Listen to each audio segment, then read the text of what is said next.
Darwin. What are you doing here? It's challenge day.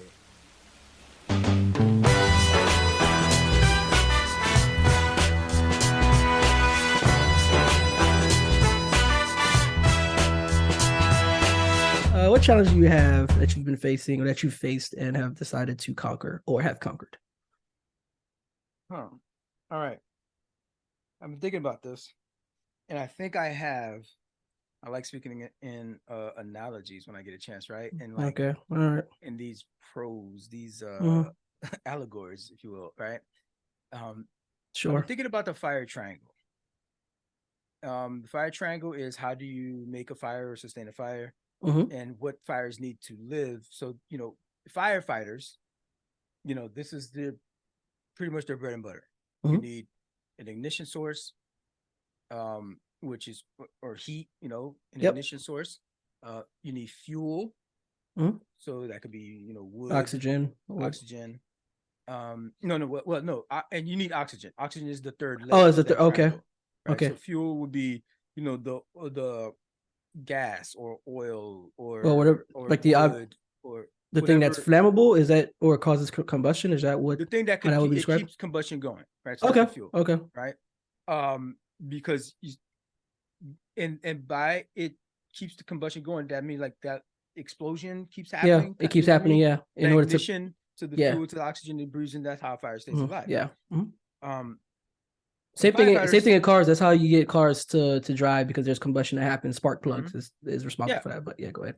internal combustion engine. You know what I mean? Internal They breathe combustion. that Yep. joint out. Yep. Mhm. Um, but if you're a firefighter, you have to know this, and you have to figure out a way if you're trying to put fires out to break off one of these legs of the Yes. triangle, so it won't be a Hmm. triangle anymore. So you could even see sometimes where they have commercials where somebody has a stove fire and they sell these blankets that you put the blanket over the fire, Hmm. and you would think that the blanket would catch fire or something like that, but what you've done is you've snuffed the oxygen out of Yeah. that space, and Yep. so it just turns to smoke. So you just broke off one of the legs from there, Hmm. right?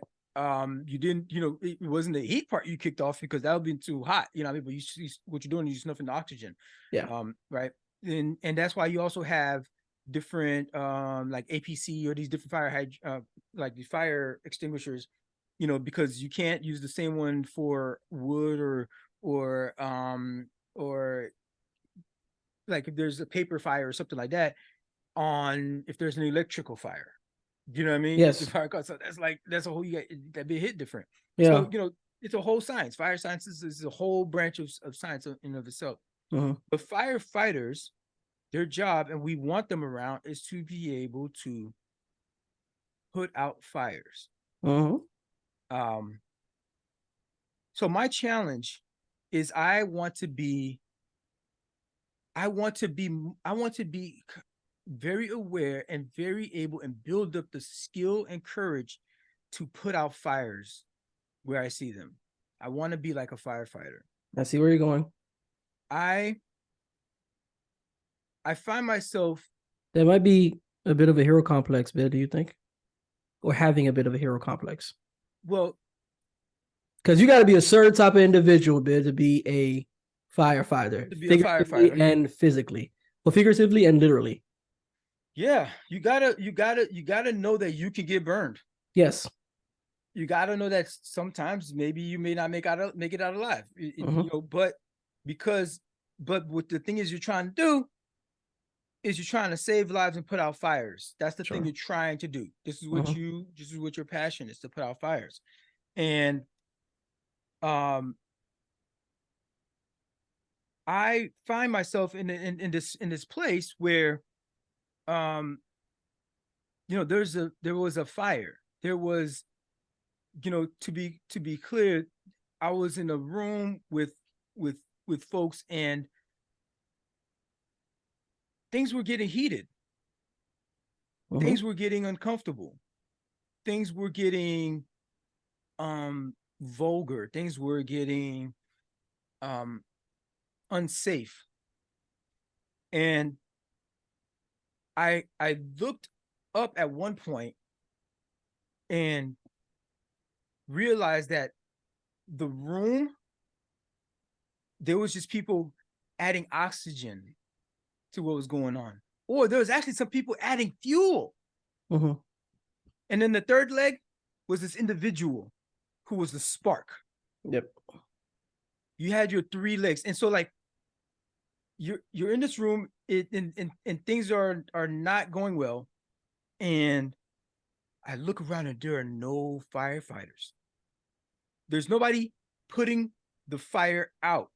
Nobody fighting to put the fire out. And I don't know what it may, I might have gotten burnt, but myself, I was like, I'm not firefighting right now. I'm not helping to bring things down. I'm not helping to control the situation. I'm not helping to make it a safe space for everyone involved. I was just analyzing and taking in information, but like not doing something. Mm-hmm. And then a lot of people, and by that makes me part of that triangle. Like I was oxygen. I allowed it to breathe. And everybody else in that room that may not have like added fuel to it, they may not have sparked another flame. Everybody else that just stood by was just oxygen. You allowed it to breathe. I allowed it to breathe in there. And I don't want to be somebody that's on that triangle. I want to be a firefighter. But even when the fire is out, or let's say, you know, it's blazing, it's going all over the damn place, there's always a, you know, you can't, oh snap, it's fire. There's a chance to get it under control. At least the best you can, even if you couldn't put it out, you couldn't prevent it, you know, before it becomes a wildfire. Yeah. Right? It's a small fire, house fire, maybe you could control it. Okay, boom, you should have took a step sooner, but you didn't. You find yourself, this thing is ablaze.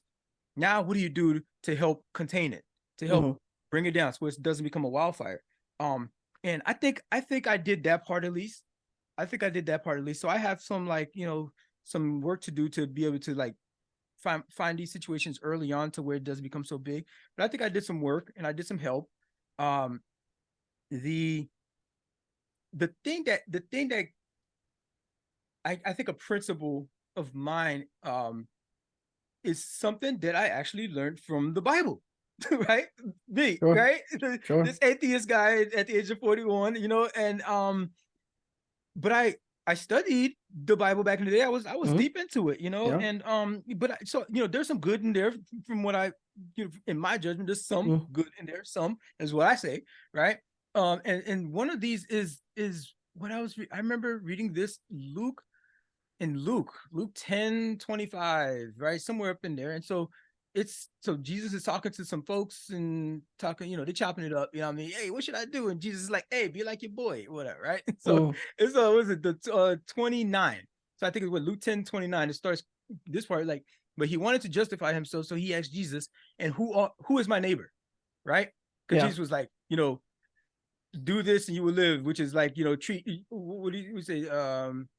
He said, in all your strength and with all your mind, yes, you know, and love your neighbor as yourself, as if it was you, right? Yeah. That's a universal, that's some universal love right there. Who can't get behind that? That sort of message, right? In reply, Jesus said, a man was going down from Jerusalem to Jericho when he was attacked by robbers. They stripped him of his clothes, beat him, and went away, leaving him half dead. A priest happened to go coming down, a priest now, right? Same road. And he saw the man and he passed by on the other side. Kept it pushing. So too, a Levite, right? Is that how you say Levite, right? Levite. Okay, Levite. When he came to the place and saw him, what is it? Man was in, what do you say? Came to the place and saw him pass by on the other side. So he too just like kept it pushing. Yeah. But a Samaritan, right? And apparently Samaritan is like this like throwaway person, right? Yeah. Especially in the context of that scripture passage you're reading, Samaritans were looked at as lowly people, for sure. Right, lowly people. Okay, but a Samaritan, as he traveled, came where the man was, and when he saw him, he took pity on him. He went to him and bandaged his wounds, pouring on oil and wine. Like, you know, y'all really need to do some bro, this is like some like stuff to get your wound infected and all that stuff. You know, like tell people before. I mean that's.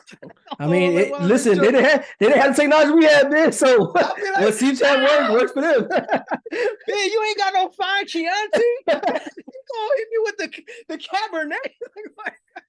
You ain't got no KT tape, man. You know what I'm saying? Give niggas some kinesiologist so like that up in the bed, bro. What you doing? Yeah. So pouring on oil and wine on that food, right? So then he put the man on his own donkey, brought him to an inn, and took care of him. Right. The next day he took out 2 denarii and gave them to the innkeeper. This boy ain't going in. Look after him, he said, and when I return, I will reimburse for any extra expense you may have. Yo, he looked up. That dude, way better than me. Damn it. way better than a lot of people. A lot of people. Like, but he tried. This dude was trying to be a firefighter. He saw somebody, he saw a situation was bad, and he tried to help. Right. And I think that that's goals right there with the Samaritan did. I think I tried to help. When nobody else did.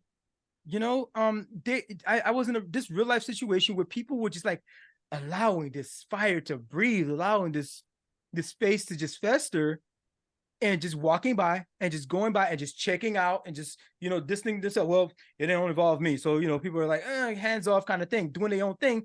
Not realizing by you not doing nothing, this priest or this Levite, what do you say? Well, it's I believe it's actually pronounced Levite, but the way that I've heard scholars mention that term is Levite, or that nationality is Levite. Which I always thought was weird. I'm like, there's one E. Shout out to all my Levites out there. Make sure that's what I hear often. But I think it's actually Levite. You know what I mean? Tell all your Levite homies, you know what I mean, get up in there. I don't want to have no problems Samaritans, with y'all. Right? So I'm just trying to be Samaritan out here, right? So we could just leave that Levite. Just say, like, I think that's more accurate. All right, so Levite, these people allow that because this person was on the side of the road suffering still. Yeah, absolutely. So they had a chance to stop somebody suffering. Right. And they just kept them pushing. Versus somebody who came by and who sees somebody suffering. If you see somebody suffering, somebody's not feeling right, and they're not. I think there's some universal language there. We know when somebody's like not feeling good about themselves or the situation. And I challenge myself to lean in on those opportunities, not just keep it pushing for my own sake, oh snap, these robbers robbing people around here, they could still be here. Let me, you know what I mean? And this is and then we put a pin in Derek Chauvin earlier. Yeah. And this is why I put that pin there, because everybody was just like watching. Everybody was, that was, I ain't gonna lie. That to me is what spoke the largest. And I'm looking at the time here, so I'm gonna say this quickly. I think there's a lot of reasons for that we can dissect at a different time why that was happening, how people were assessing it. But I think that spoke volumes. So that's all I'm gonna say about that.